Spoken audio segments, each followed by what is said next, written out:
Hello everyone, আসসালামু আলাইকুম। সবাই কেমন আছেন? অনেক দিন পর চলে এসেছি নতুন একটা ভিডিও নিয়ে। অ্যাকচুয়ালি প্রায় 23 দিন হলো আমি কোনো ভিডিও ক্রিয়েট করিনি। মন মানসিকতার অবস্থা খুবই খারাপ ছিল। অনেক দিন আমাদের ফ্যামিলিতে একটা দুর্ঘটনা ঘটে গিয়েছিল, তাই অনেক দিন হয়েছে কোনো ভিডিও ক্রিয়েট করিনি। বাট আজকে হেনা আপুকে এগিয়ে দিতে লঞ্চঘাট গিয়েছিলাম, তাই ভাবলাম একটা ভিডিও ক্রিয়েট করি। আর ভিডিওটা ক্রিয়েট করার পেছনে একটা ইমোশনাল ব্যাপারও রয়েছে। আমি বাইক ড্রাইভ পছন্দ করলেও লঞ্চের প্রতি হচ্ছে আমার অন্যরকম একটা ইমোশনাল ফিল কাজ করে। তাই হচ্ছে লঞ্চ দেখলে আমি আর থেমে থাকতে পারি না। এর পরিবেশগুলো ঘুরে দেখতে আমার খুবই ভালো লাগে। আমরা 2 দিন আগে যখন টিকিট কাউন্টারে গিয়েছিলাম বুকিং করার জন্য, তখন গিয়ে শুনি যে লঞ্চে কোনো সিট ফাঁকা নেই। ওইখানে হচ্ছে কোনো কেবিন বা সোফা ফাঁকা নেই।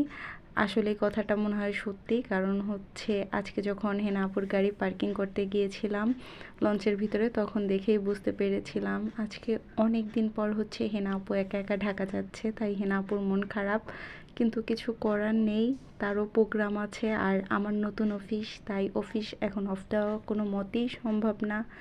তারপর হচ্ছে হেনা আপুর সাথে আমি ওই দিকটাতে চলে যাই, কিন্তু আমি পরিবেশ দেখে খুবই অবাক। এত ভিড় ছিল বলার মতো না। লঞ্চের এই সাইড থেকে আমি যখন উঠতেছিলাম উপর দিকে, লোকের এত ব্যস্ততা ছিল, কে কোথায় জায়গা নেবে এর জন্য। অনেক দিন পর লঞ্চের এই অবস্থা দেখতে পেলাম ফ্লোরিংয়ের, কারণ ফ্লোরিং এত বেশি খুব সহজে দেখা যায় না। পদ্মা সেতু হওয়ার পরে আজকে অনেক বেশি দেখলাম। আমরা হচ্ছে কোনো কেবিন পাইনি আজকে, কিন্তু ভাগ্যক্রমে একটা সোফা আমরা ম্যানেজ করতে পেরেছিলাম। তারপরে হচ্ছে আমরা চলে যাই সেই সোফার ওইখানে গিয়ে হচ্ছে এখানে যে ভাইয়াটা ছিল তার কাছে টিকিট দেওয়ার পরে সে খুঁজে দিল যে সোফার নাম্বারটা, কোন সোফা হেনা আপু যাবে। হেনা আপু হচ্ছে সোফায় গিয়ে তার জিনিসপত্রগুলো রাখলো, কারণ হচ্ছে আমি আবার বের হয়ে আসব, কিন্তু বের হয়ে আসার আগে আমার কিছু কাজ থাকে, ওগুলো করতে আমার খুবই ভালো লাগে, কারণ আমি লঞ্চ ঘুরতে পছন্দ করি, আগেই বলেছিলাম। এই সাইডে দেখে তো আমি অবাক, ঝালকাঠি থেকে একটা লঞ্চ এসেছিলো, ওইটা পুরোই ব্যস্ত।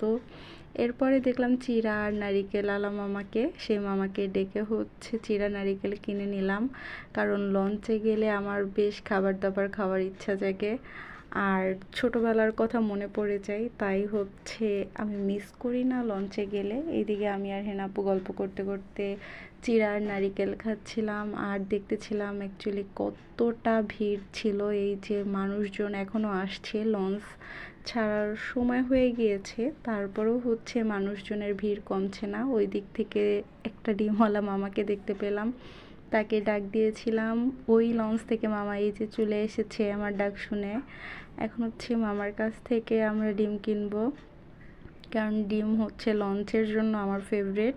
লঞ্চে যখন সবসময় আমি যাওয়া আসা করি একটা করে ডিম আমার খেতে হয়, কারণ ভালো লাগে, কেমন যেন অন্যরকম একটা ভালো লাগা। মামা ওই পাশ থেকে খুবই কষ্ট করে আমাদের জন্য চলে এসেছিল, আর মামার কাছ থেকে আমরা 2টো ডিম কিনে নিয়েছিলাম। একটা হচ্ছে হেনা আপুর জন্য আর একটা হচ্ছে আমার জন্য। তারপরে হচ্ছে এই ডিম খেতে খেতে আমরা আবার গল্প শুরু করে দিই, কারণ আমার মন একটু হলেও খারাপ হচ্ছিল। আমারও ঢাকা যেতে ইচ্ছে করছিল, লঞ্চে আমার যেতে খুবই ভালো লাগে।